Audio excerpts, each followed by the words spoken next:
Top five, top five, top five. So I'll go back with another video. I'm Strange Wayne. He's Nate. Today we're doing top 5 favorite genres because for probably the next year, because it's probably a long time, we're diving into genres and their subgenres for a while. So here's our favorite genres. How do we do the list though? So one of us will start with our 5 and 4. The other will give their 5 and 4, 3-2, 3-2. Then we'll trade off number ones. We also have something called the Zemeckis rule, which is just that if one of us has the same movie on our list as the other person, but 2 spots are higher, that person will call Zemeckis when the person who has it lower says it on their list. And it just means we're going to save the conversation for when it comes to the person who has it higher on their list. All right, so I'm going to start from my number 5. My 5th favorite genre, kind of a cheat. Okay. But it's mob films. Okay. / crime movies. Because you look at something like Pulp Fiction, one of my favorite movies, Marcellus Wallace, that's kind of the mob, gangster mob, same thing, Scarface mob, same thing, cartel, whatever. But you have Goodfellas, you have Casino, Bronx Tale, Scarface. These movies are ones that I watched as a child. Time out! Makes sense. And I knew I couldn't be Batman when I grew up, but I could be a gangster. But now when I get older, I watch them over and over again. I see them a different way. And I understand, hey, I don't want to go to jail for the rest of my life. So it's fun to watch these on screen and feel like a gangster for 2 hours while Martin Scorsese's putting magic on your television screen. But I know I shouldn't make these same choices. So to me, it's fun. Those are like my Marvel movies. I guess. My number 4 is thrillers. I don't like to be scared, but I do like to be nervous. I like to be on the edge of my seat. Like, you look at something like Hitchcock films, especially something like Silence of the Lambs, American Psycho, stuff like that, where it's not terrifying. Like, there might be a jump scare or two, but I'm nervous the whole time, and I love that feeling. Like, it's incredible stuff. So that's my number 4 and 5. Nice. So my number 5 is a little more broad, but it's action films. So... And the reason I went broad is because there's really not a specific subgenre of action that I like more than another. And to me, action movies, like, there are a couple, like, action movies that are also just, like, really smart and, like, intense movies. Like, yeah, just John Wick films. John Wick, Sicario comes to mind. Oh, dude, the movie's so good. And things like that. But I also just really, really enjoy, your Die Hards, your T2s, your more just classic action, like, let's go beat some people up and, kick some butt type stuff. Number 4 for me, going in a very different direction, is musicals. I don't give a shit. I freaking love musicals. So, like, it's such a big part of film for me is, like, the emotions they evoke and stuff like that. And oftentimes musicals just tell some of the more nuanced and better, like, love stories in film. So, like, I like La La Land being the most recent, like, big, good musical. We're not going to talk about Cats.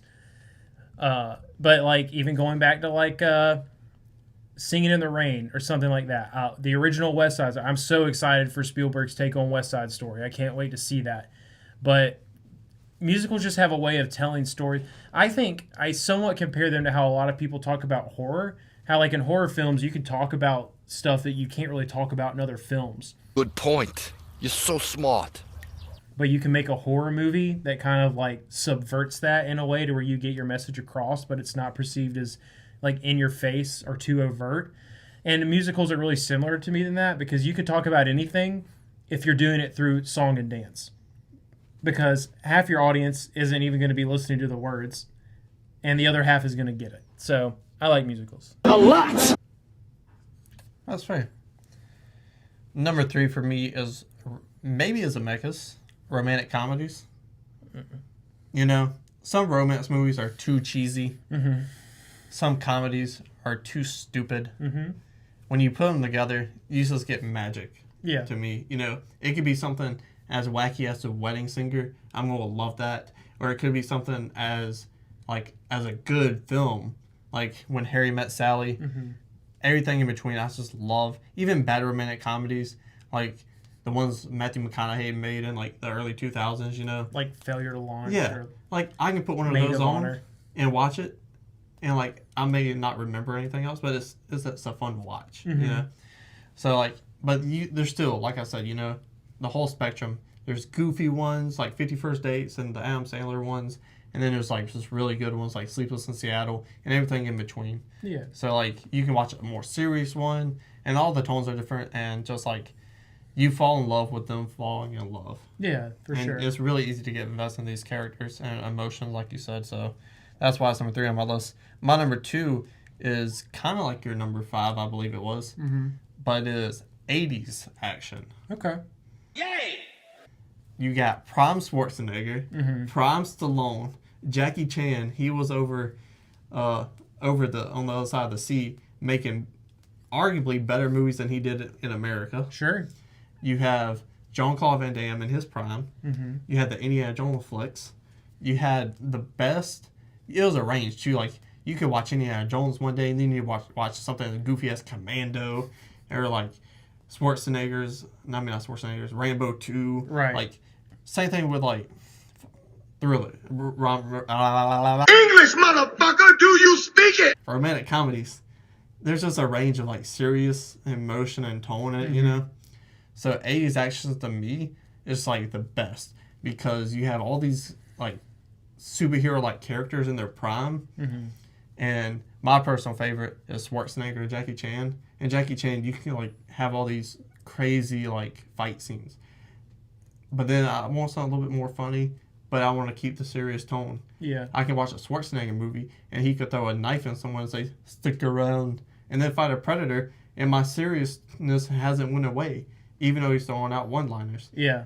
Best one-liners, best action. To me, it's the best decade for action movies. So to me, it is a personal subgenre. I feel that. Yeah. No argument. So my number 3 is going to be fantasy sci-fi. I mean, obviously, I love Star Wars, but like That's a fantasy movie. it's a fantasy sci-fi movie. We can argue that if you want. Ding, ding. I just love futuristic stuff. I love, kind of like, I think this is for me pretty similar to how you were talking about like mob and crime films. Like the idea of living in just like a futuristic world where all these things are possible. Like human beings have the capability to do so much more than we have now. Like there's solutions for problems that we just cannot think of any way to find a freaking solution for. And also like lasers and stuff. But I mean, So- to piggyback off your point, Yeah. because I feel like you're about to go in a different direction, some of that stuff they had then, we have now. Some of it, yeah, they did a great job of predicting Like- some weird stuff. Like a bunch of stuff on Star Trek, the TV show, Yeah. is like on our phones, you know? For sure. But, and part of it is just personal preference. I think a lot of it just comes from childhood. Like, I grew up playing a ton of video games. So, like, getting to live in these worlds where you have these, like, humanoid aliens and stuff like that stuff just attracts me. Like, I'm just interested in all that stuff. And, like, I think to me it's just all about going to a different world to experience something that you've never experienced before, while just having, like, some of the most creative, imaginative stuff that people can come up with. So despite the fact that part of it is about being transported to another world, another part of it I think is just the marvel of like this came from someone's imagination. Like I like Star Wars or don't like Star Wars, the fact that man sat down and came up with this whole world, that's insane. And like you can say the same about just like generic fantasy movies as well, like Lord of the Rings and J.R.R. Tolkien. I mean, this man basically made a whole dictionary about the world that he made. So I just really, really appreciate creativity, and like the ability to take us inside someone else's imagination is just really important to me. But my number 2 is coming of age films.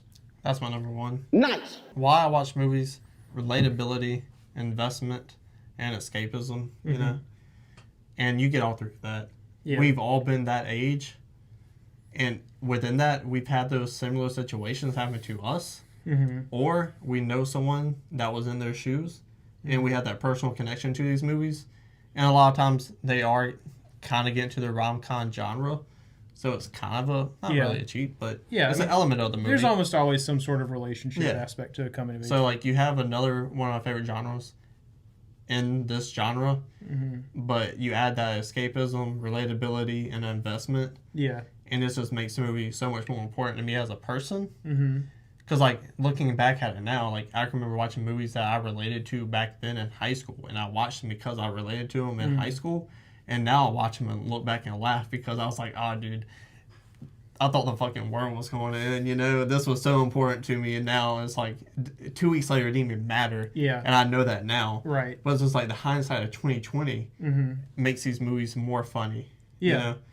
Like, same thing with the tone, too. You can watch something as serious as Perks of Being a Wallflower, and then the next thing in your coming to age is Ferris Bueller's Day Off. Right. Or Teen Wolf. Like, Yeah. the seriousness in these films go spectrum. So that's why I love them, man. Yeah, I agree with everything you said, and it really is just about that importance of like.